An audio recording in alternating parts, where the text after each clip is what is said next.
Divas! Hope you're all fierce. Welcome to The Performer's Path, the podcast where we delve into the highs and lows of the performance industry and beyond. If it's using your creative juices for onstage, in auditions, or those in between jobs, we discuss it all with real people in the industry who've been there and got the t-shirt as a gift. By discussing audition rejections and success, we're taking away the fear of the unknown, whilst also giving vital tips for success. So let's tread the boards together in this week's episode. In episode 1 of Sofia and Harry, we talk everything couples contracts and how to cope when he gets it but you don't. Hi guys, how are you doing? Hi, good, thank you. How are you? Do you want to introduce yourselves and tell us a bit about yourselves? Yeah, of course. So I'm Sofia Tolcher. I'm 23 years old. I'm from Liverpool and I graduated the Hammond in 2021. I'm Harry. I'm 23 years old. I live in a little town called Retford and now we live in Liverpool. Yeah, we do. Yeah. And yeah, I graduated the same year. So tell us about what you're up to right now. Yeah, of course. So we work together for Cunard Cruise Line. We are dancers in the Royal Court Theatre Company. We are soon to start on my 4th and Harry's 5th contract with the company, and we work for both P&O Cruises and Cunard Line. Okay, that's a lot to take in. What does that even mean? It means that I actually started on cruise ships before Soph. So when we graduated, luckily, like a few months after we graduated, I got offered a contract with Cunard to do Top Hat the musical on board there. Unfortunately, Top Hat isn't with Cunard anymore. No. So yeah, I was in like one of the last casts to do it at sea. What's that show like, Harry? Super fun. It is super fun. It's very timeless. It's an oldie but a goldie, I'd say. Hey, love that. Yeah. It was hard to work away while we being apart and stuff. Yeah. So hang on, right? You guys got together at the Hammond. When did you get together and what year were you, etc.? Yeah, so we actually got together in first year. We got together in the December of first year, so quite quickly after we started. So you were bossing them around already in first year? That's the one. Yeah. That's it. We became quite close friends, didn't we, quite quickly after starting September. And then it was kind of just a natural progression. We were good friends, then we were best friends, and then suddenly we were like, hang on, I don't think we are just friends here. And then here we are now, 7 years later, and planning our wedding and traveling the world together, doing what we love. Oh, sounds like the dream, guys. It really does. So when you started, Harry, you had the job, but Soph didn't. Yes. So what happened there? We were both in the same audition. I just didn't get the job. Yeah, she used the job. I know. Yeah. Yeah. So before that, to be fair, we've been auditioning and received a lot of no's. Yeah. A lot of no's. Which How was does that feel when you get those no's, Harry? To be honest, I just took it on the chin and just got on to the next one. What about you, Soph? I took it quite hard, to be honest, for a little while. And then I'd say sort of after a couple of months, I was like, oh, do you know what? Just keep pushing through, because you've got to have all these no's before you get a yes. You know, you don't hear of many people who do just walk straight into a job after they've left college. You have got to put in the work and keep going. And I think the good thing is, you know, going, showing your face multiple times. Because like for me, I auditioned for P&O and Cunard 4 times before I eventually got the job. I didn't just get cut once and then went, that's it, they don't want me, so I'm never going to audition for them again. I went away and went, okay, actually look around the room, who's getting kept and why are they being kept? What can I change to get on further in the room? And then obviously luckily ended up getting the job, and then we got the job together, which was great. So well, it wasn't really luckily, was it? Because what you've done is you've gone compare and contrast. Those are the people who are getting kept. So what are they doing that I'm not doing? So it's really smart what you were doing there. So yes, you took it personally, but at the same time, you went, right, what am I going to do? So it damn well happens. What did it feel like when Harry got the job, but you didn't?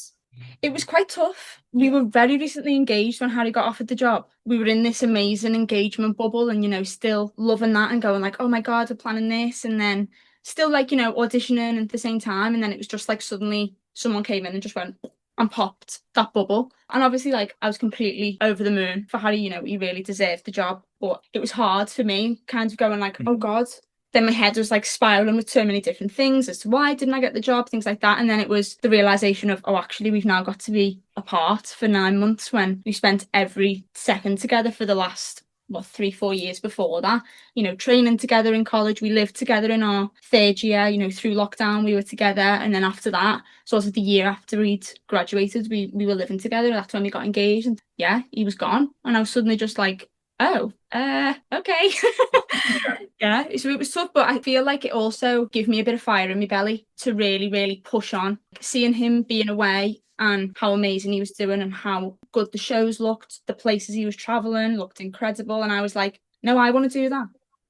I'm going to push through and I'm going to be there with him next year. And in my head, that was my plan. And I was like writing it all down in my notes, like, I will have the job next year. We will be together next year in the job. And then it worked. I kept pushing and pushing and pushing. Auditions, many auditions whilst you were away. And then you spoke to the company whilst you were on board, didn't you? Yeah, so luckily I had like the head choreographer for the install process.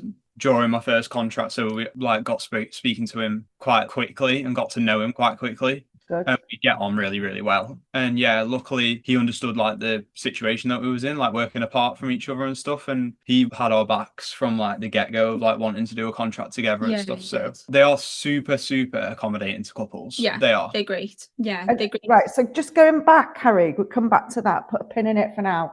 When you got the job, yes, and you saw how upset Soph was, how did that feel to you?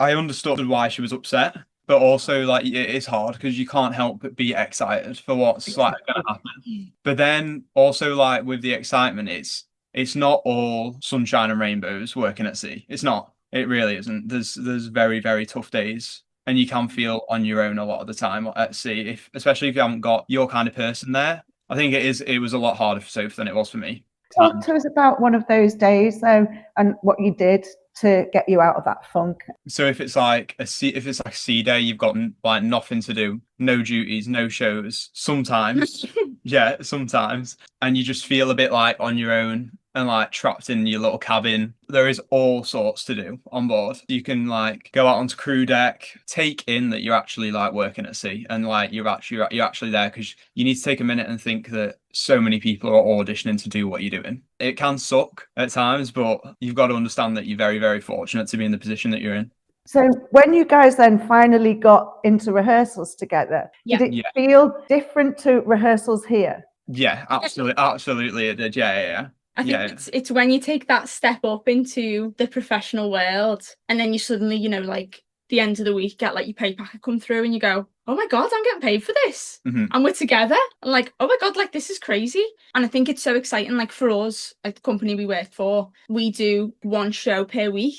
So we have like multiple shows. Like some companies might only have one show or like 2 shows that for each ship. But like on our first contracts, we had 8 shows. Yeah. So it was like crazy busy. So it's like every week you learn a new material, but then at the end of those sort of 9 weeks, you've got to go back to show number 1. And then you suddenly go and, oh, wait, do I remember that? Yes, I do. And it just feels very, very rewarding. And I think for us, because we have been, like, as you say, through all of our classes at Hammond, all of our training, and then like show rehearsals and stuff at Hammond, to see and to feel the progression from getting ready for showcase to actually we're now doing this together for work was like such a crazy feeling. Yeah. Wow. So are there those sort of contracts out there, those couples contracts? Talk to us about that. Yeah, so different companies work it in very different ways. Our company hires for both P&O Cruises and Cunard Line, so Headliners Theatre Company and the Royal Court Theatre Company. So they're like sister brands, so we can kind of switch and change between P&O Cruises and Cunard. So as I say, Harry was on Cunard to start, then we went to P&O, and then we've just stuck with Cunard because that's just what we've decided we like to do. So for us, they don't give us a couples contract per se. They have it noted on the system that we work together. We come as a 2 and that's that. And there's a lot of couples within the company, like loads and loads, which is great. And then they're very accommodating with accommodation. So when we are in rehearsals in Southampton, we're housed together in the same room, which is great. And then sometimes when we get on board the ship, it can be a little bit difficult because it can depend on number of crew at the time, like the ratio of male to female. But we've been really lucky that each contract we've got to share a cabin, which is great. But like some other companies we know of other friends who've worked for other companies who do have specific couples contracts where you can apply together as a two and then you'll be kept together as a two sort of until you want to say, because we know also some couples who have done some contracts together and then some contracts apart because they've wanted to do that ship and they want to do that ship, and that's just how it's worked. It's each to their own, I suppose, isn't it? Yeah. So there's loads of avenues that people can go on this. Yeah. Is it really different to have you, because I know that you guys were your own support network. Really massively so. And it was a joy to watch, really. Aww. No, it really was, to be honest. And I knew that you were going to say it. How did it work when that support network wasn't there? Oh, that's a hard one. When I was on the ship and you weren't. Yeah. FaceTime. Technology is a marvellous thing. Luckily you get free WhatsApp, so you can always text on WhatsApp on the ship and you don't have to pay for that at all. Yeah. And then it depends on like what company you're with on like the prices of packagings and stuff. But they do like offer like streaming services on board for crew. So you can always like video call, even if you're just out at sea in the middle of nowhere, you can always call. Yeah.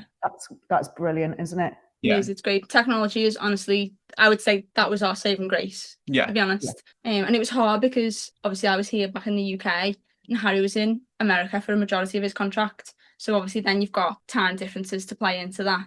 So there was some days where I was in an audition, all I wanted to do was phone him and be like, oh my God, I got through the audition. But then I couldn't because it's like the middle of the night for him. So then it's sort of like that waiting game and just like messaging and then like checking back on your messages all the time. Like, has he seen it? Have you read it yet? Yeah, literally. But, you know, you do get very close with your cast and you were so lucky to have such a supportive cast. Yes, yeah. Luckily, all my cast understood, because at times it was difficult to enjoy moments of the contract because all I could think about was doing it with Soph. But they were all like super understanding and supportive, and you become a family with your cast on board. Yeah, definitely. Yeah. If you're lucky, you do, yeah. There are some casts where it's impossible to do that. But anyway, so are there any downsides to working as a couple? Oh, I suppose the only thing I would say is for our company, they can be quite specific with your height. So your height will play a massive factor on what ships you can go on and what ships you can't go on. So I'm a lot smaller than Harry. So I'm only... Don't look it on there, but also the listeners will be just listening. Yeah. Well, for all the listeners, I'm only 5'4" and Harry's like pushing 5'11". Yeah. So that's quite a big height difference for us. You got taller. 5'11" I am. Have you? You got taller then? Yeah. There you are. So I would say that that's a limiting factor for us because for Harry, like you can do the smaller ships and the taller ship as well.